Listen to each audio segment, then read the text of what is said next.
네, 안녕하십니까.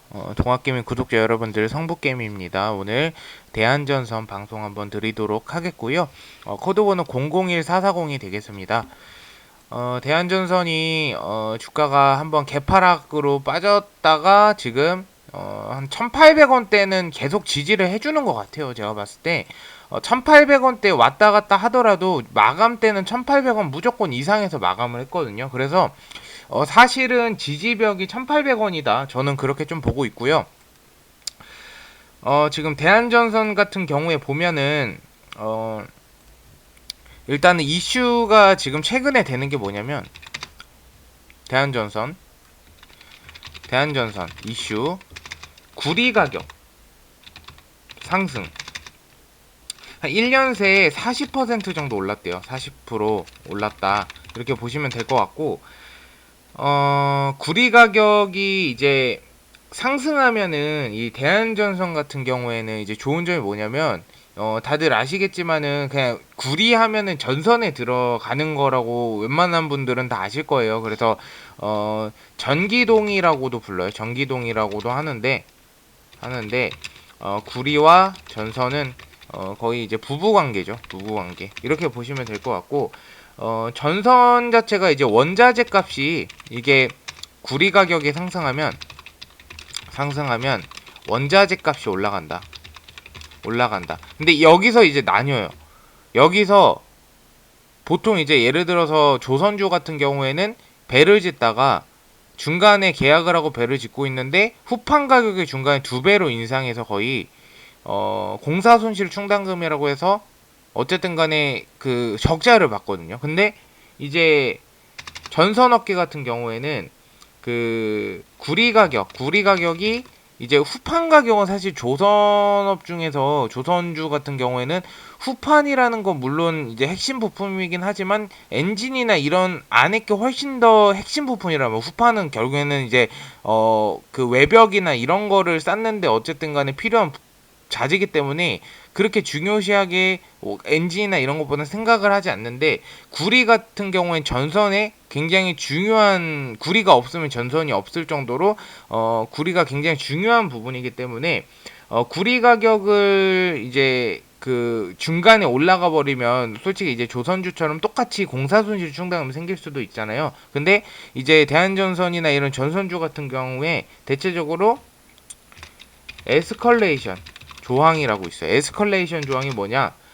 수주 시점과 전선 공급 시점의 구리 가격 괴리에 따른 위험 조항이라고 보시면 돼요. 그러니까 괴리라는 게 변동성이에요. 그러니까 구리 가격이 갑자기 상승해 버리면 얘네가 이제 예를 들어서 구리 가격이 100만 원이야. 10분의 1이야. 근데 1000만 원어치 계약을 했단 말이에요. 그러면은 마진을 대충 한 뭐 20% 봐서 1200만 원을 계약하고 내 회사가 200만 원 더 마진을 먹는 건데 구리 가격이 갑자기 원자재 값이 이제 1000만 원으로 계산했을 때 구리 가격이 100만 원인데 갑자기 2배로 껑충한 거죠. 그러면 사실 실질적으로 적자라는 거예요. 그래서 그 결과적으로 고객사한테 전가도 가능하고요. 이런 조항이 있기 때문에 지금처럼 구리 가격이 높을 땐 전선 판매가 자체가 높아져 버리는 거예요. 그래서 결국에는 마진율이 높아지겠죠. 그래서 그 뭐 대한전선 같은 경우에도 매출액을 보면은 굉장히 크게 많이 늘었거든요. 그래서 대한전선 그 실적 부분 보셨죠? 그 누적 매출액이 1조 3,671억 1조 3,671억 원.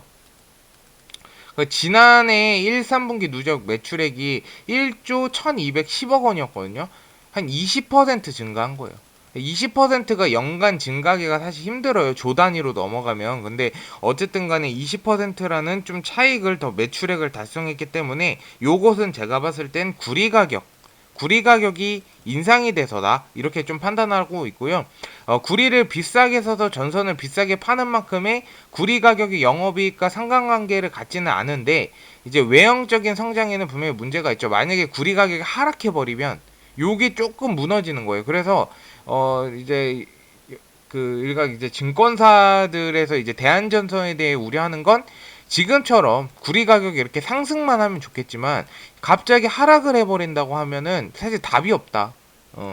그러면은 매출액이 일단 적게 나올 것이고 영업이익하고 당기순이익이 당연히 적게 나올 것인데, 그러면 사실 이 대한전선 같은 경우에는 실적 모멘텀으로 인해서 실적 반영률로 인해서 주가가 오르는 게 가장 큰데, 사실상 실적에 적자가 나거나 적자가 나진 않아도 전년 동기 대비 실적이 안 좋게 나오면 이 주가가 하락할 가능성이 굉장히 높다, 이렇게 이제 우려를 하고 있는데, 요런 우려들도 여러분들도 한 번씩은 좀 고민을 해보셔야 된다라는 거죠. 근데 어쨌든 간에 대한전선이 지금 재무구조 개선하고 그 신사업, 이제 항상 제가 그 대한전선 방송될 때 포트폴리오 막 얘기하죠. 얘네가 구체화 시키는데 그거를 잘 이행해 나가고 있다. 그래서 신사업 투자 재원 확보 등을 목적, 그 무상감자나 유상증자 중에서도 뭔가 투자나 재무구조 개선 이런 거는 나쁘지 않아요. 그 단순히 보면 악재로 볼 수가 있겠는데 크게 악재로 작용하진 않는다라고 보시면 될 것 같아요. 그래서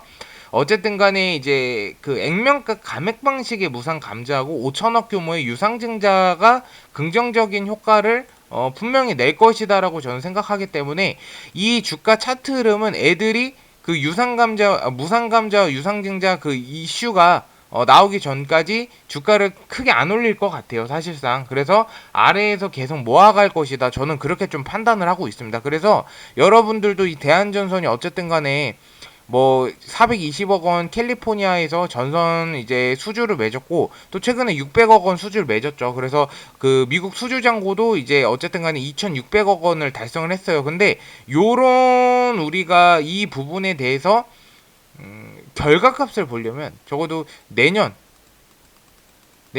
2분기 정도까지는 우리가 이제 들고 가봐야 하지 않을까, 이렇게 좀 생각을 합니다. 그래서 대한전선 같은 경우에는 사실 이슈도 굉장히 많은 종목이고, 추가적으로 이제 상승할 수 있는 요인들이 충분히 있는데, 제가 봤을 때는 계속 눌러주는 것 같아요. 가격대를 계속 눌러주는 이유가 이제 무상감자고 유상증자 이슈가 있으니까. 유상증자 이슈 있는 종목 중에서 그 운영자금이나 시설자금으로 쓰는 기업 중에 최근에 제가 방송 중에 진원생명과학이라고 있었어요.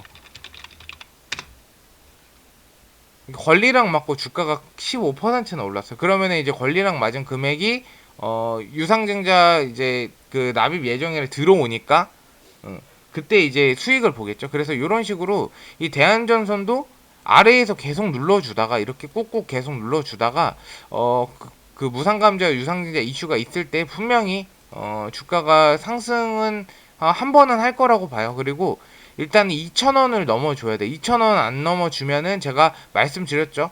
이 1,500원 밑에까지는 하방이 열려 있다. 근데 오히려 대한전선은 이렇게 떨어질 때마다 내가 투자한다 생각하고 아래에서 계속 모아가야 되는 종목이다. 그래서 사실 어떻게 보면은 그 세력들이 여기서 기회를 주는 걸 수도 있어요. 아래에서 잘 모아가라. 모아가는 사람만 같이 갈 수가 있다. 약간 이런 느낌을 주는 것 같은 게, 지금 외국인 매수를 보시면 사실 이렇게까지 매집을 많이 하진 않거든요. 근데 개인 물량만 다 털어내고 계속 지쳐서 빠져나가는 거예요. 근데 우리 동학개미 TV 보시는 분들은 어떻게 한다? 빠져나가면 안 된다. 세력들한테 놀아나는 거다. 외국인이 왜 미쳤다고 이렇게 매집을 많이 하겠어요. 그리고 기관계도 빠져나간 것처럼 보이시죠? 근데 순매수가 기관보다 많다라는 거죠. 특히나 매집을 이미 아래에서 많이 하고 여기서 잠깐 이제 눌러주는 단계죠. 기관계가 올라가지 못하게 눌러주는 단계라고 보시면 돼요. 그러면 결국에는 이게 뭔가 있다라는 거예요. 저는 그렇게 좀 판단을 하고 있고, 분봉 때도 보면은 5분봉 볼게요. 5분봉 때도 보면은 실질적으로 변동성이 그렇게 심하지 않아요. 보면은 변동성이 심하지 않게 계속 흘러가고 있다. 그리고 이때 언제죠? 11일 날 한번 볼까요? 분봉.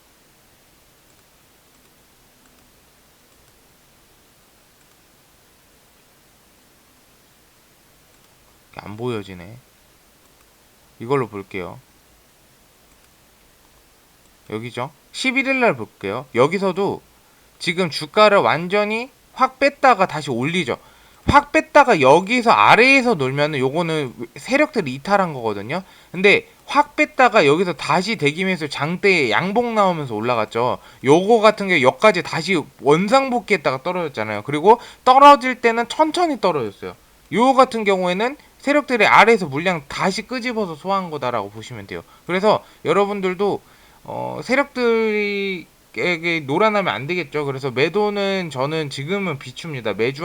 매도하는 거는 지금 손절하고 나가는 거는 정말 옳은 선택이 아니라고 생각하고 있고요. 끝까지 내년 상반기까지 한번 버텨본다 생각하시고 버틸 분들만 쭉 계속 같이 가시면 좋을 것 같습니다. 어쨌든 오늘 방송 대한전선 드렸는데요. 월요일도 제가 다시 한번 방송을 드리도록 하겠고 궁금하신 거 있으면 유튜브 댓글에 질문 남겨주시고요. 오늘 방송 들어주셔서 감사드리고 좀 도움이 되셨다면 좋아요와 구독 한 번씩 부탁드리도록 하겠습니다. 감사합니다.